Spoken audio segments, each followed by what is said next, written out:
Bueno, hola, buenas tardes. Muchas gracias por la invitación. Bueno, en términos generales, es como estos espacios son súper importantes, especialmente en el contexto actual chileno, donde hemos visto un ascendente en las dinámicas más de racismo. Entonces es muy valioso, ¿no?, generar estos espacios de conversación, de diálogo y de encuentro finalmente que permita ir humanizando un poco nuestras propuestas y poderlas ojalá ir ampliando, compartiendo. Hoy día yo les quise, bueno, conversar un poquito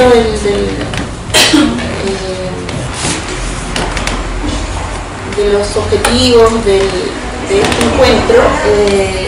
Quise traerles algunos antecedentes relacionados a una experiencia que el Colectivo Sin Fronteras hemos ido explorando, intentando desarrollar, que es una experiencia que se llama Escuela Sin Fronteras, ¿ya? Esta experiencia nació, bueno, hace varios años atrás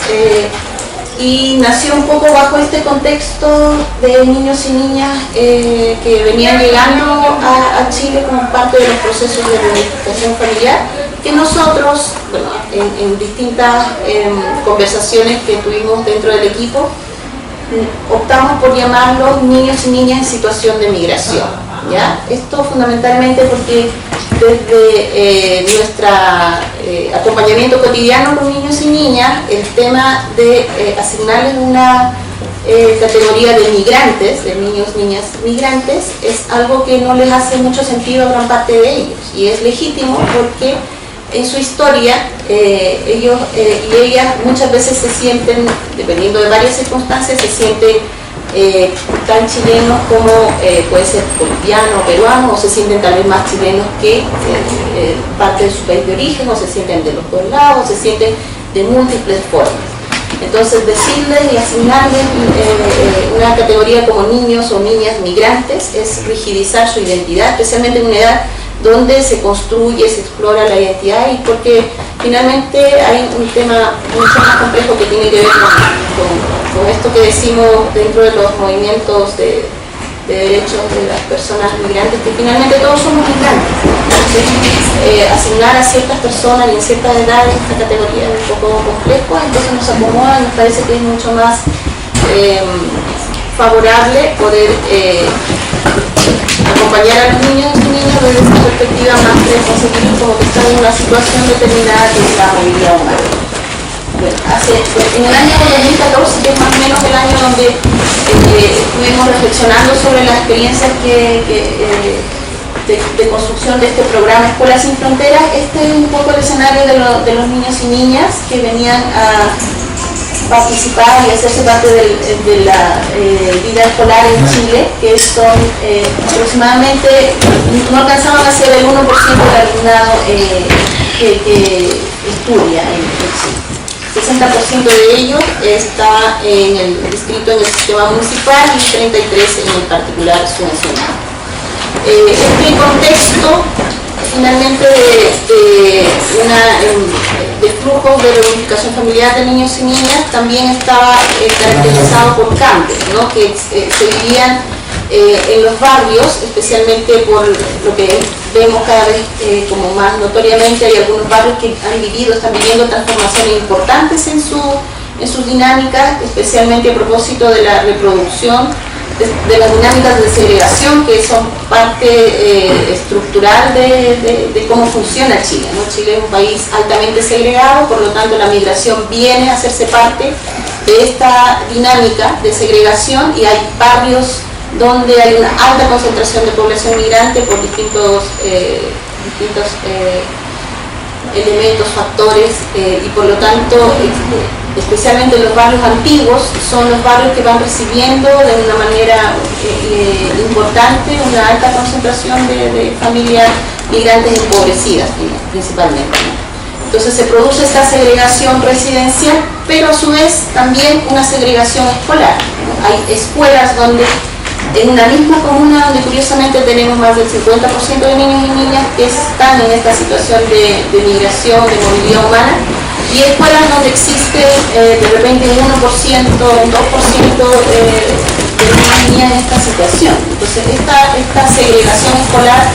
no es un tema casual, ¿no? Es parte de una dinámica de segregación que está en Chile, que tiene en los niños y niñas o las familias migrantes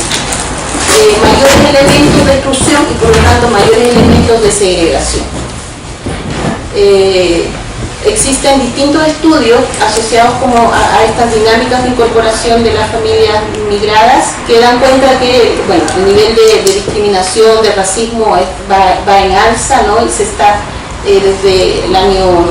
del año 2004, que encontramos algunos datos ya del UNICEF, algunos, en el caso de nosotros que estamos fundamentalmente en Independencia, desde diagnósticos locales que se hicieron de manera participativa con instancias como la OPD, que es la Oficina de Protección de Derechos de la Infancia, que es parte de la política pública en Chile. Se evidenciaban ya cifras como que desde la percepción que existía en los propios niños y niñas, como altos índices como de prejuicios, ¿no? Asociados a población migrante, que son los que vemos aquí en estos estudios. También nosotros pudimos levantar algunos datos a partir de las fichas de participación, de registro que teníamos de los niños y niñas que se hacen parte de las actividades que desarrollamos, y en base a 171 niños y niñas pudimos levantar un perfil que en el ámbito de educación, por ejemplo, nos decía que aún existía un 3,7% de niños y niñas que a su llegada al programa nuestro estaban fuera del sistema escolar. También otros datos importantes de este perfil de niños y niñas que son parte de las actividades que nosotros desarrollábamos, nos daba cuenta que existían, a pesar de que los primeros convenios para garantizar el acceso de estos chicos al sistema escolar datan de varios años atrás, todavía existía un tiempo de espera importante, ¿no? de estos chicos y chicas para poder insertarse en la educación. Desde encontrábamos nosotros casos de meses hasta 3 años que habían tenido que esperar chicos para poder encontrar un cupo, encontrar la información adecuada, ser recibidos en algún establecimiento educacional. Y un dato también importante que es además una realidad que permanece hasta ahora es chicos que estaban con matrícula provisoria, que en términos concretos son niños y niñas que no tienen todavía regularizada su situación migratoria y que por lo tanto se les asigna actualmente un número identificador provisorio que es el IPE, y que mientras tengan el IPE y no tengan una visa, pues se van a encontrar en esta calidad de matrícula provisoria, ¿no? Y con algunas restricciones y exclusiones que todavía persisten. Bueno, en este contexto nosotros nos empezamos a aproximar a algunas escuelas, algunos establecimientos educacionales, especialmente de enseñanza básica, para poder establecer algunas colaboraciones, alianzas, en favor un poco de generar estrategias que permitan sensibilizar, que permitan, bueno, trabajar en el ámbito como de la inclusión y la interculturalidad. Y uno de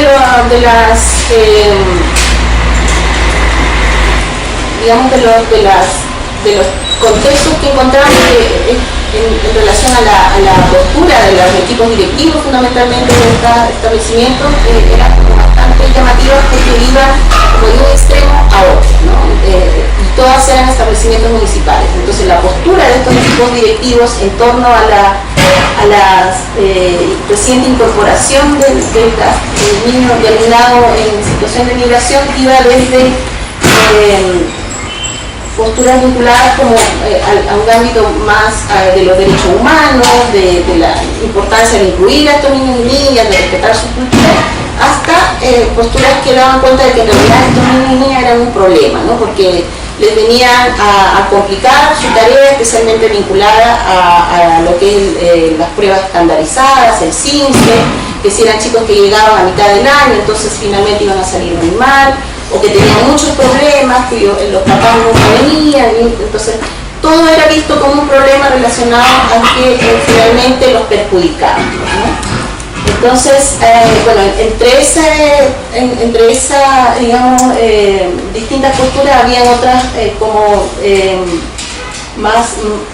matices, posturas con más matices, y especialmente en las escuelas particulares subvencionadas nos llamaba la atención que había también un componente ahí de que en realidad, bueno, sí que era interesante que vinieran, porque si no hubieran llegado los niños que venían de otros países, hubieran tenido que cerrar, ¿no? Porque ya no tenían matrícula. Entonces había un interés ahí de promover matrícula,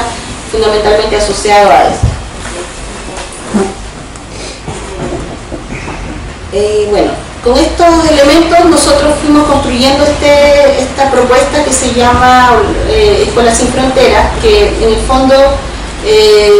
se propuso ser una herramienta de apoyo a los establecimientos educacionales para que de una manera participativa se pueda formular iniciativas vinculadas a la educación intercultural. Aquí trabajamos especialmente con un ámbito como de reflexión en torno a lo que es un concepto que es como muy,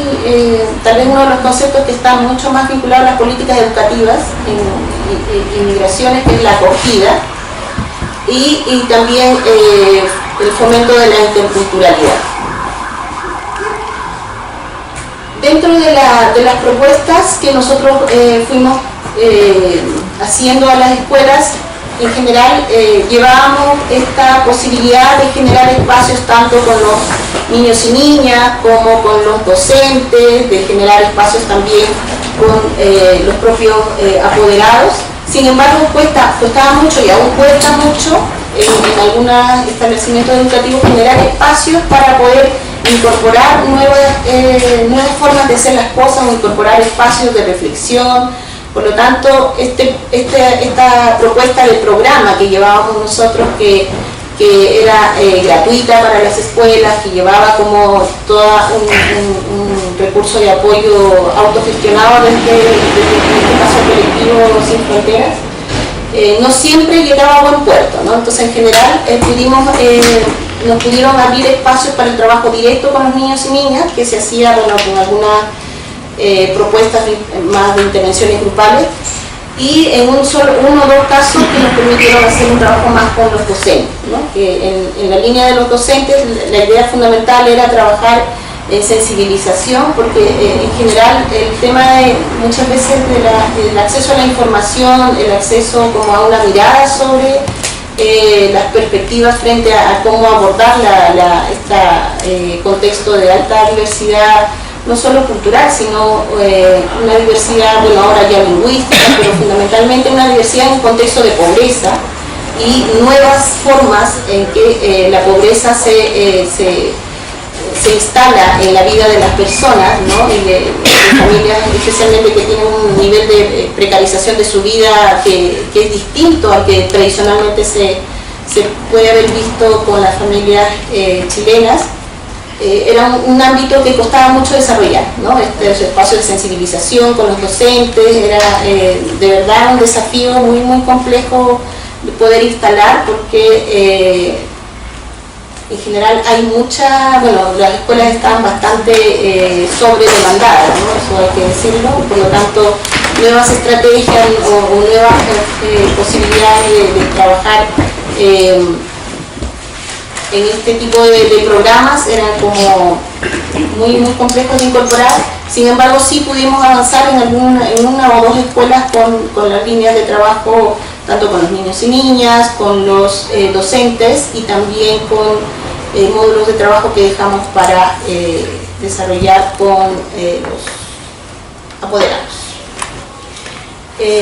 Entonces, dentro de esta construcción de la experiencia, el centro de nuestro trabajo estuvo un poco circulando en estos tres ámbitos, ¿no?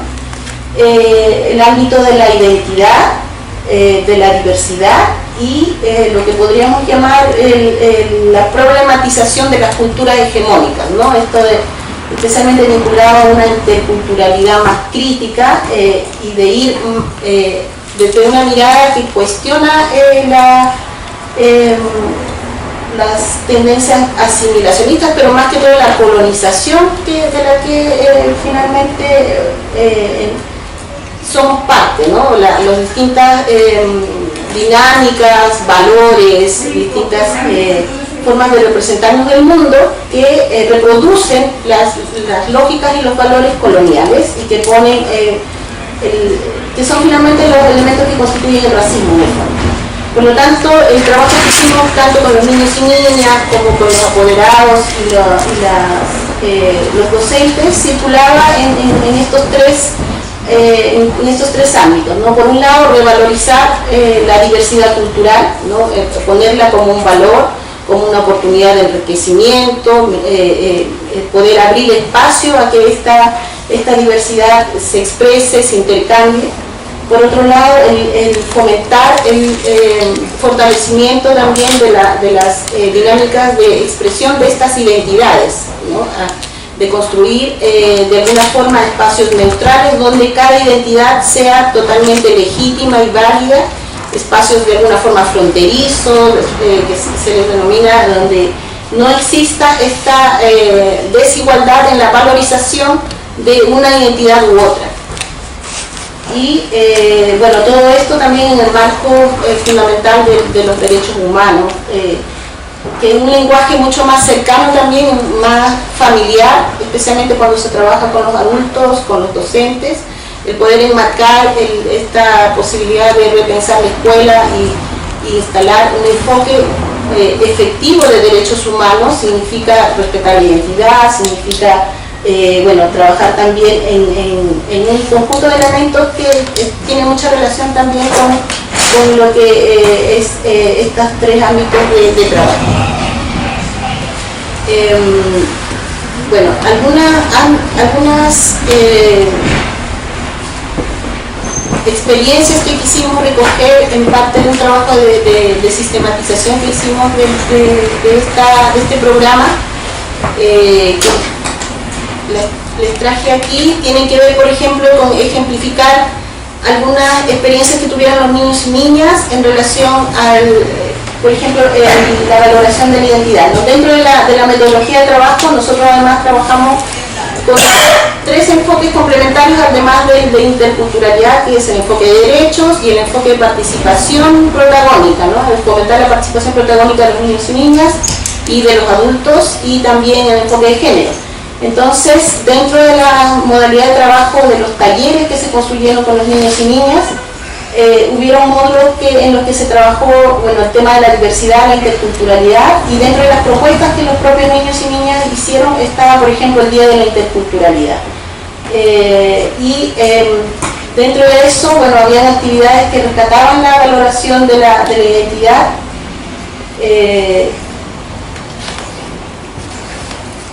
donde los chicos chicas, bueno, en general construían espacios donde podían mostrar las distintas expresiones de su propia cultura, intercambiar, y ellos participativamente y de manera con el apoyo de los profesores construían, ¿no? Espacios que a ellos les hacían sentido y a través de ellos podían también hacer un intercambio con sus compañeros y compañeras. También se trabajó como en explorar las propias identidades a través de actividades que podían, por ejemplo, reconstruir el árbol genealógico de cada una, y a través de eso rescatar sus procedencias, los elementos que más podían ellos traer como un aporte a la convivencia. El enfoque como desde la interculturalidad, donde se trataba de valorizar la diversidad, giraba, bueno, en términos de el respeto a la diferencia, y también de cómo de este respeto a la diferencia ligamos el elemento importante de problematizar el racismo, ¿no? Que es un tema que para nosotros es importante porque a veces la discriminación es un concepto que no necesariamente ayuda a ver qué hay en el trasfondo de estas dinámicas como de maltrato, de violencia, y si no vamos más allá en el ámbito más que todo de problematizar las situaciones y identificar las dinámicas de racismo que ahí se están dando, es difícil construir nuevas visiones sobre estas dinámicas. Bueno, para terminar, dentro de la experiencia de trabajo, si bien pudimos trabajar con los docentes, con los niños y niñas, en parte con los adultos también, existen, estas experiencias están también vinculadas, la posibilidad de que avancen o de que no avancen están vinculadas a un contexto más amplio, que son lo que denominamos en este caso los desafíos generales, ¿no? Y que desde nuestro punto de vista no podemos hablar de que se pueden construir espacios sin racismo si es que no hay una sociedad que no homologue derechos a todas las personas que viven en ese espacio. Por lo tanto, creemos que a nivel legislativo no podemos hablar de en este caso, escuelas interculturales, si es que a nivel del Estado, fundamentalmente, no establecemos leyes que garanticen la igualdad de derechos, ¿no? Porque si hay ciudadanía de primera y de segunda clase, es imposible construir interculturalidad, ¿no? Es imposible luchar contra el racismo si es que hay ciudadanos de primera y segunda clase. Entonces está pendiente, como ustedes sabrán, la ley migratoria, que es un tema muy vigente, la ley de protección a la infancia, que también es una deuda del Estado, donde todavía no hay una garantía que establezca una homologación de derechos a todos los niños y niñas que viven en Chile. A nivel de las políticas públicas no tenemos una institucionalidad que pueda gestionar desde un Servicio Nacional de Migraciones o de algún ministerio relevante que pueda gestionar políticas públicas destinadas a garantizar derechos de la población que viene a vivir a Chile. Y en el ámbito de la educación podríamos hablar de tres desafíos importantes desde los que nosotros nos toca acompañar en lo cotidiano. Uno, que es importante socializar, que es una problemática a nivel del acceso, ¿no? De los niños y niñas que están llegando a estas comunas que están ahora siendo altamente, recibiendo una cantidad importante de familias migrantes, están teniendo dificultades para cubrir el acceso. De hecho, las comunas como Independencia, Santiago, Recoleta tienen unas listas de espera importantes y por lo tanto los niños y niñas en la actualidad no están teniendo un cupo para estudiar en las comunas donde viven. Y ese es un tema que está quedando como invisibilizado y de repente los niños les dan cupos a las familias para que estudien en Pudahuel y ellos viven en Independencia. Entonces, ¿cómo se puede gestionar una realidad así en un tema que es parte de lo que hay que problematizar también, ¿no? Armonizar las normativas que regulan las políticas educacionales para que efectivamente se puedan incluir a los niños y niñas en situación de migración a todas las políticas educativas, ¿no? Actualmente, si los chicos chicas no tienen una visa, no tienen una cédula de identidad y una visa, pues van a quedar excluidos de algunas políticas públicas importantes, ¿no? Como ser calificados de alumnos prioritarios, y gran parte de ellos lo son, pero al no tener una cédula quedan fuera, ¿no? O todas las políticas educativas para educación superior, que buena parte de ellas dependen de un conjunto de elementos también relacionados a las visas. Bueno, y todo lo que tiene que ver con políticas, planes y programas que aborden la formación docente y estrategias de trabajo en educación intercultural que tiene en su componente de la educación antirracista tal vez una de sus herramientas más importantes para avanzar en lo que va del fondo de estas dinámicas de dominación, de exclusión que viven las personas migrantes, especialmente quienes vienen vinculados a pueblos indígenas o comunidades afro. Eso, muchas gracias. Gracias.